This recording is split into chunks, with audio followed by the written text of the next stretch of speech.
तो ईवीएम शुरू हो गया, फिर केस आ गया। ये कौन सा केस था? Let us see this. I am very serious about it. And ये क्या कर सकता था ये भी बताता हूं आपको, कैसे देश में एनार्की फैला सकता था। आज है 3 जून और कल को है 4 जून, यानी कि इलेक्शन वोट जो मतलब हमारे पड़े हैं वो उनका निर्णय आने वाला है 4 तारीख को। देखते हैं कौन सी सरकार इस बार बनती है, कौन सी नहीं, क्या हालात पैदा होने वाले हैं, किस तरीके से, क्या लोग जो मानते थे या जो कहते थे कि नहीं इस बार ये सरकार है, क्या उनका जो अंदाज़ा था वो सही निकल पाता है या नहीं। तो hello, welcome back to my YouTube channel. मैं हूं शमशेर। आई होप कि आप सब लोग ठीक ठाक होंगे, अच्छे से होंगे। अभी एक वीडियो आई इलेक्शन कमीशन की तरफ से, भी प्रेस कॉन्फ्रेंस हुई थी, लेकिन भी जो बीच में एक अफवाह उड़ रही थी कि भाई 1 करोड़ वोट्स का घोटाला हो गया, तो इसका जवाब सुप्रीम कोर्ट ने मांगा था। तो इलेक्शन कमीशन ने ये गलती अब मतलब वोटिंग से सिर्फ एक दिन पहले ये चीज़ को मान लिया है। अब सोचिए जो वो घोटाला हो गया अब उसकी भरपाई किस तरीके से, अब जो 1 करोड़ वोट जो पड़ी वो कहाँ किसको कैसे पड़ गई। तो आप सोच सकते हैं कि जो कल की वोटिंग का निर्णय है वो किस ओर जाने का एक इशारा करता है। लेकिन फिर भी देखते हैं वीडियो में क्या उनकी प्रेस कॉन्फ्रेंस में क्या उन्होंने कहा है क्या नहीं। तो वीडियो शुरू से लेकर आखिर तक जरूर देखिएगा। अगर आप चैनल पर नए हैं तो चैनल को सब्सक्राइब, लाइक, शेयर, कमेंट करके जरूर जाएगा और हमारे इंस्टाग्राम को फॉलो जरूर कर लीजिएगा। और एक और प्रश्न पूछा था कि जो अटैक्स और चैलेंजेस हमारे ऊपर हुए उनको भी हम कुछ नहीं कर पाए। मैं सोचता हूं कि इस बात का जवाब देना तो चाहिए। सही बात है, जवाब देना बनता भी है आपका यार। तो स्लाइड दिखाता हूं आपको, क्यों नहीं रोक पाए। ओके, देखते हैं भैया ऐसा क्या था जिसकी वजह से हमारा इलेक्शन कमीशन। मैंने 4M की बात की थी आपसे। एक छुपा हुआ 5वां MB था जो मुझे पता नहीं था। ओ, मिस्चीवियस नैरेटिव्स का एक 5वां M था जिसको हम वी फेल्ड टू अंडरस्टैंड। ओ, बताइए, इन्होंने एक्सेप्ट तो कर लिया लेकिन इसकी भरपाई अब कौन करेगा भाई? इतना बड़ा घोटाला हो गया। हम अपनी गलती मानते हैं। हल्का सा आप सॉरी बोल देंगे तो क्या इसका भरपाई हो पाएगा? हमने fake news, fake narratives political parties के बीच में चलेंगे, उनको लड़ाएंगे, किसी की पिक्चर किसी से लगाएंगे, ये सोचा था। उसको रोक दिया। हिंसा रोक दी, मनी रोक दी, मिस इन्फॉर्मेशन वहां रोक दी, MCC भी बाय एंड लार्ज रोक दी। ये नहीं इसको पता ही नहीं था। तो आज पिक्चर दिखाता हूं आपको कि इसमें क्या था।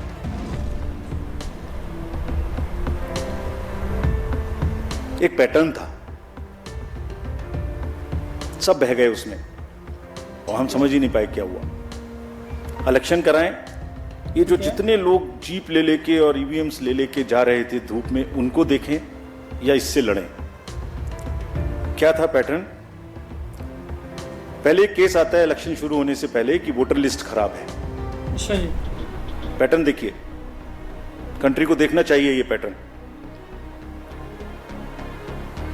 मैंने कहा था एक बार पहले भी 16 मार्च में कि झूठ का एक बाजार है, उसमें बड़े गुब्बारे हैं जो फटते हैं। मैंने बताया था एक बार, लेकिन ये नहीं पता था कि वो हमारे ही सिर पे फट जाएंगे। ये नहीं पता था मुझे कैसे फटे। मैं बताता हूं। पहले वोटर लिस्ट आया, गलत है गलत है गलत है। केस चला बहुत लंबा, 15 दिन तक हमने इतना मोटा एक एफिडेविट बनाया, जवाब दिया। बाद में हुआ कि नहीं सब ठीक है। बताइए ना हमें, जब अभी चुनाव नहीं हो रहा, जैसे कल से खत्म हो जाएगा, कि कहाँ की खराब है? कोई जगह की बताइए, हमें आके बताइए कि वहाँ की खराब है। 2-4% हो सकती है, 2-4-5 लोग गाँव में हो सकते हैं, मैं दावा नहीं करता, पर 95-98% कहीं बताइए जहाँ गलती है। नहीं, उससे चुनाव से तुरंत पहले आया कि कुछ लग जाए चिंगारी तो शायद कुछ खेलने का मौका मिले। चलिए, चुनाव शुरू हो गए तो EVM शुरू हो गया, फिर केस आ गया। ये कौन सा केस था? Let us see this. I am very serious about it. And ये क्या कर सकता था ये भी बताता हूं आपको, कैसे देश में एनार्की फैला सकता था ये।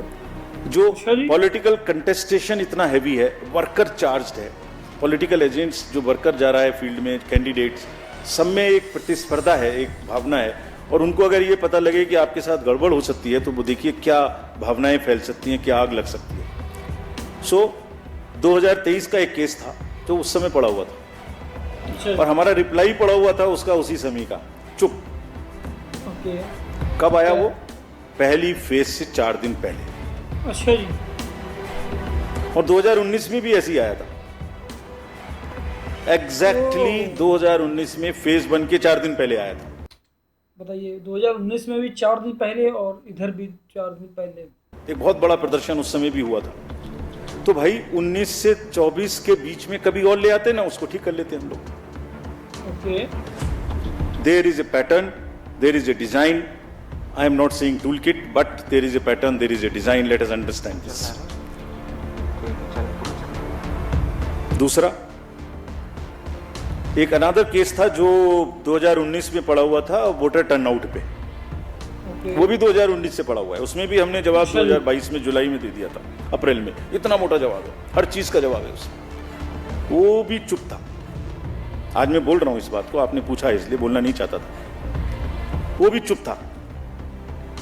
क्या उसमें आरोप लगा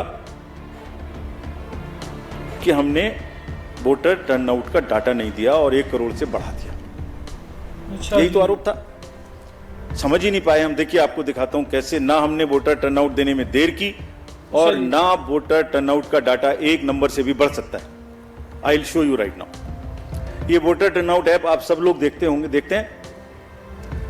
हर दिन का जैसे आपको पता लगता है ऐसे हमें पता लगता है, बिकॉज ये 10 लाख बूथ से इसकी एक पैटर्न है। ये नीचे बूथ से धीरे धीरे ऊपर उठता है, उठते अगले दिन शाम तक जाके जितने 17C का टोटल है वो हो जाता है। कोई जो वो मैं पार्टीज दिखा रहा था, कोई मिट्टी से निकल के आ रहा है, कोई कहीं से निकल के आ रहा है। एवरी मोमेंट देखिए, एक जो राइट साइड में दिखाया है, मैं एक एग्जाम्पल दिखाता हूँ आपको। ये फेज 1 का एग्जाम्पल है। 78 पॉइंट, सब किसी भी स्टेट का चेक कर लीजिए, अभी भी नेट पर है, अभी भी हमारी वेबसाइट पे है। ओके। 78.26 was suppose Assam. तो अब इधर आइए लास्ट बट 1 में, उसको पीसी में देख लीजिए। पीसी वाइज में भी वही है, पीसी के नीचे असेंबली वाइज वही है। Assembly wise, PC wise, state wise data was always available at every moment. पहली फेज में सिर्फ क्या नहीं था, और ये चल रहा है पिछले 20-30 इलेक्शन से, ऐसे ही चल रहा है 2019 के बाद से। ओके। क्या नहीं था? जो पीसी और एसी का स्टेट वाइज टोटल है वो टॉप पे नहीं था, बस अच्छा जी। उतना सा नहीं था। अरे इलेक्टर्स का नंबर है, परसेंटेजेस हैं, तो टोटल नंबर निकाल लो भाई। अगर नहीं है तो गलती कैसे हो जाएगी? तो माहौल क्या बना? 1 करोड़ वोटर बना दिया। तो ये कभी कभी वोटर लिस्ट खराब है, कभी ईवीएम खराब है, कभी ये खराब है, कभी काउंटिंग में एआरओ। जैसे उन्होंने बात किया कि मतलब परसेंटेज निकाल लो, यार कितना परसेंट आपको, अगर जो वो कॉलम था परसेंटेज वाला था तो आपने उसको हटाया ही क्यों पहले? अगर आप जवाब दे रहे हैं तो पहले उसको हटाना। की टेबल पे आदमी नहीं है, 150 डीएम से बात कर ली। What is this happening in the country? ये फेक नैरेटिव है जो चल अच्छा। रहा है। हम इसको समझने में पूरी तरीके से फेल किए, ये हम ये एडमिट करते खुद हैं। आप समझ गए हैं, आप समझ गए हैं। तो जो अब समझने से होगा क्या? जब एक दिन पहले आप समझ रहे हैं तो जो मतलब कि बहती गंगा में खाली अब हाथ धुल रहे, अपने ऊपर से जो ब्लेम्स हैं उसको एक मतलब पोछा मारने की कोशिश कर रहे हैं। मतलब इलेक्शन के रिजल्ट्स के एक दिन पहले तो क्या ही हो जाएगा यार। आपने हमसे इसे कहते हैं लोकतंत्र की हत्या। लर्निंग पूछी तो हमारी इसकी बार की 3 लर्निंग है। अच्छा जी। ये भी हम अपफ्रंट एडमिट करते हैं। चुनाव हमें कम से कम 1 महीने पहले खत्म कर देना चाहिए। इतनी गर्मी में नहीं जाना चाहिए। This is one learning for us which we want to keep for us. बहुत बड़ा चुनाव है, बहुत फोर्सेस लगती हैं, बहुत मूवमेंट है। हम इससे समय को कम नहीं कर सकते, लेकिन पहले कर सकते हैं। इतनी गर्मी में नहीं करना चाहिए। This is first learning for us. Second, इस फेक नैरेटिव को लड़ने के लिए और एक और इसके लिए हमें तैयारी करनी चाहिए। और एक चीज़ और है, वो भी मैं आपको फ्रंट बताता हूँ आज। हमने एक्सपेक्ट किया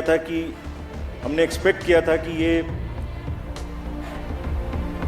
देश की सीमाओं के बाहर से ये अटैक होंगे। अच्छा जी।